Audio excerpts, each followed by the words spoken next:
नमस्कार जय जगन्नाथ। बर्तमान पाई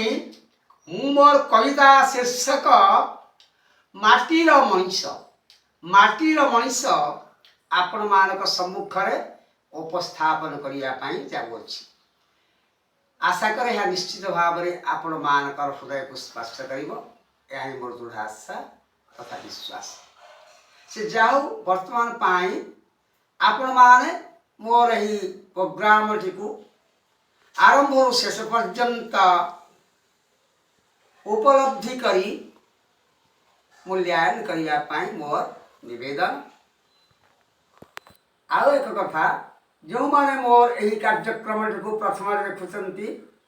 से मोर अनुरोध से माने सब्सक्राइब करेंगे, अन्य लाइक एवं शेयर करदे। यापर मोर से कविता शीर्षक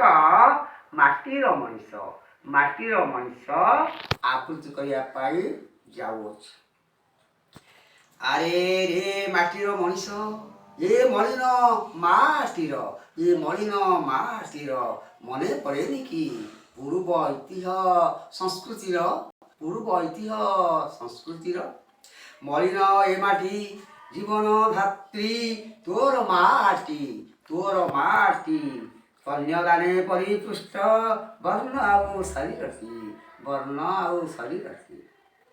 आज रहे जंत्र तोते की मंत्र से जे दियई आज रहे जंत्र तोते की मंत्र से जे दियई मथा टेकी मुग्ध चित पाद को सप्त करई सारा तोहर कालीर जीवन थिला जहा ये जंत्र जुगरे तोते केबे न मिलई रहा कांदुची तो माटीर रत्नी कांदे तोर ए घर रुक्ष करी पड़ी अच्छी क्षेत्र जातक तोर चाही देख तोरे मलिन माटी को थरे फेरी पड़ी अच्छी रही पूर्व कालरू देऊ अछु तु पासुरी मने पड़े गाँव से जे चपल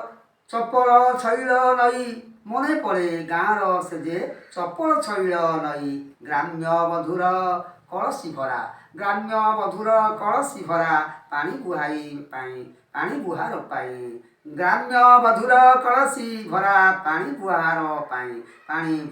पाई वर्षा परे जमी हल रहे लंगल संतक गर्जी उठे रे कमान हुए भय संचारक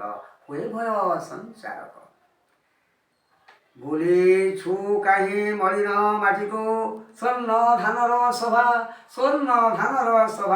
पक्को धानर गंधे तोर मन हेउनी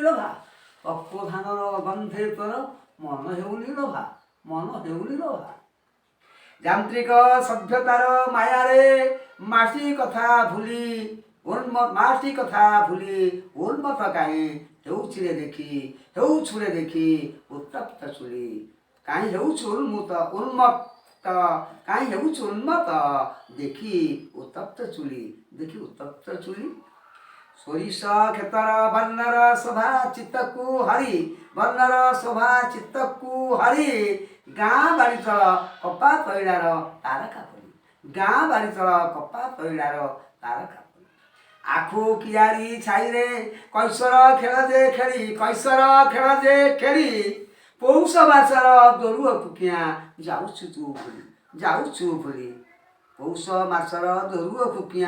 भूली तार बड़े गोष्ठ धेनु मानकर भावना नाही कि मने गोपाल बालक बेणु मूर्छना ଯାନ୍ତ୍ରିକ ସଭ୍ୟତା ଉତ୍ତପ୍ତ ଚୁଲା ନିର୍ଗତ ଧୂଆଁ ଯାନ୍ତ୍ରିକ ସଭ୍ୟତା ଉତ୍ତପ୍ତ ଚୁଲା ନିର୍ଗତ ଧୂଆଁ ଉତ୍ତପ୍ତ ଚୁଲା ନିର୍ଗତ ଧୂଆଁ ଫେରି ଆସୁନୁ ତୁରେ ମଳିନ ମାଟିକୁ କିଆଁ ଫେରି ଆସୁନୁ ତୁରେ ମଳିନ ମାଟିକୁ କିଆଁ ପୂର୍ବ ସ୍ମୃତିକୁ ନ ପାଶୋରି ମାଟିର ମଣିଷ ପୂର୍ବ ସ୍ମୃତିକୁ ନ ପାଶୋରି ମାଟିର ମଣିଷ ମାଟିର କୋଳକୁ ଆ ଫେରି ମାଟିର କୋଳକୁ ଆ ଫେରି ନଚେତ ହେବୁ ଧ୍ୱଂସ ନଚେତ ହେବୁ ଧ୍ୱଂସ ମଳିନ ହେଲେ ବି ଏ ମାଟି ଅଟଇ ତୋର ମାଟି ମଳିନ ହେଲେ ବି ଏ ମାଟି ଅଟଇ ତୋର ମାଟି ଅଣନିଶ୍ୱାସୀରୁ ରକ୍ଷା ପାଇବୁ ମାଟି ନହେଲେ ସାହାଟି ଅଣନିଶ୍ୱାସରୁ ରକ୍ଷା ପାଇବୁନି ମାଟି ନହେଲେ ସାହାଟି ମାଟି ନହେଲେ ସାହାଟି ଧନ୍ୟବାଦ।